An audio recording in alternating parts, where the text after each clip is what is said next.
Friends, ఈరోజు మనం శ్రీమద్ భగవద్గీత షోడశ అధ్యాయం దైవాసుర సంపద్విభాగ యోగ సారాంశాన్ని విందాం. శ్రీకృష్ణ భగవానుడు ఇట్లు చెప్పుచున్నాడు.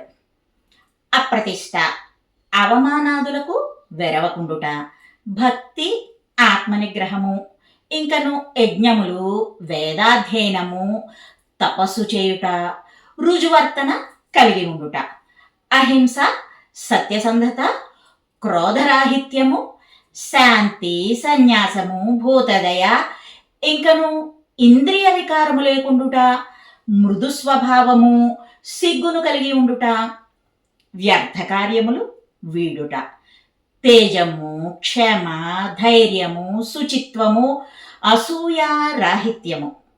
ఓ భారత, ఈ దివ్య గుణములు దైవీ సంపద్యోగ్యతతో జన్మించిన వారికి కలుగును. వీనికి విరుద్ధ గుణములు అసురి సంపద్యోగ్యతతో జన్మించిన వారికి కలుగును. ఈ లోకమున దైవ స్వభావము, అసుర స్వభావము అను రెండు విధములగు సృష్టి కావింపబడినది. దైవీ సంపద సంసార బంధము నుండి విముక్తి నొందించుటకు, మరి అసురీ సంపద సంసార బంధనములు ఏర్పరచుటకు కారణములగుచున్నవి. అర్జున, దుఃఖింపకము, నీవు దైవీ సంపద్యోగ్యతతో జన్మించితివి. దైవ స్వభావము విస్తారముగా ఇది వరకే చెప్పి ఉన్నాను. మరి అసుర స్వభావమును చెప్పెదను, వినుము. అసుర స్వభావము గల జనులు శ్రేయోదాయకమగు కర్తవ్యమును ఎరుగరు. అట్టివారి యందు బాహ్యభ్యంతరకర శౌచము గాని, సత్య సదాచారము గాని ఉండవు. వారు శుచి శూన్యులు, అనాచారులు, మాయావులు, అనృతవాదులు. అందుచే నిఖిల జగత్తును అసత్యవాదమయముగా తలతురు. ఇంకను ఈ జగత్తునందు ధర్మము గాని, ఈశ్వరుడు గాని లేవందురు. ఈ జగత్తు స్త్రీ పురుష సంయోగము వలన కలిగినదే, మరి ఏ ఇతర కారణము లేదందురు. ఇట్టి నాస్తికత్వమును అవలంబించి పరలోక సాధనా రహితులై విషయలోలురు, క్రూర కర్ములు అయి లోక క్షయార్థము ఇతర ప్రాణులకు శత్రురూపమున జన్మించుచున్నారు. కామమును ఆశ్రయించి అవివేకముతో స్త్రీ వశీకరణాది మంత్రములు ఉచ్చరించుచు మధ్య మాంసాదులతో క్షుద్ర దేవతా వ్రతములు చేయుచుందురు. వారు మరణకాలము వరకు చింతాగ్రస్తులై ఉండి విషయోపభోగమే పరమావధి అని నమ్ముదురు. ఆశలకు లోనై కామ క్రోధములను ఆశ్రయించి చౌర్య వంచనాదులచే ధనమును కూడబెట్టుదురు.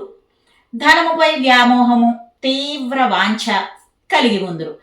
నేను శత్రువులను, అల్పులను అంతమొందించగలను, నేను బలవంతుడను, నేనే ఈశ్వరుడను, నాతో సమానుడెవ్వడునూ లేడు. ఇట్లు అనేక అవివేక భావనలతో తనను తాను వంచుకొని చిత్తభ్రాంతిని పొందుచున్నాడు. కామోపభోగపరులై నరకమందు పడుచున్నారు. అసురభావము కలవారు తమ గొప్ప తామే చెప్పుకొందురు.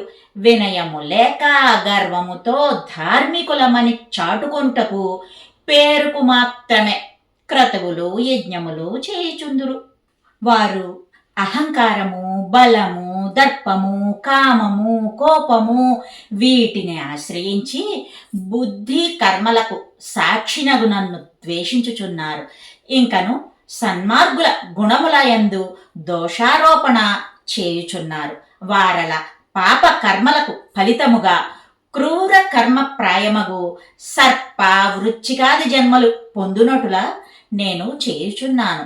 ఓ కుంతిపుత్ర, ఇట్లు అసుర స్వభావము గల అవివేకులు పరమేశ్వర ప్రాప్తియోగమగు యోగ్యమగు మానవ జన్మమును పొందక జంతు, వృక్ష, పాషాణాది రూపములు పొంది అధోగతి పాలగుచున్నారు.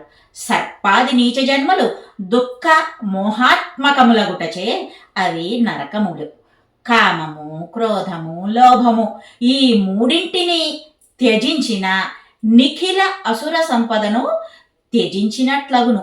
ఓ కౌంతేయ, నరకమునకు ద్వారములు మూడింటిని మూసినవాడు యజ్ఞ దాన తపాదులను ఆచరించి తత్ఫలితముగా మోక్షమును పొందుచున్నాడు.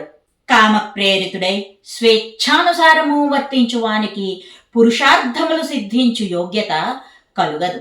ధర్మార్థ కామములు సిద్ధించనందున ఇహ పర లోక సుఖము గాని మోక్షమును గాని పొందడు. కాబట్టి కర్తవ్య నిర్వహణమునకు శృతి స్మృతి పురాణ రూపమగు శాస్త్రమును ఆశ్రయింపవలెను. కామ ప్రేరణకు లొంగరాదు.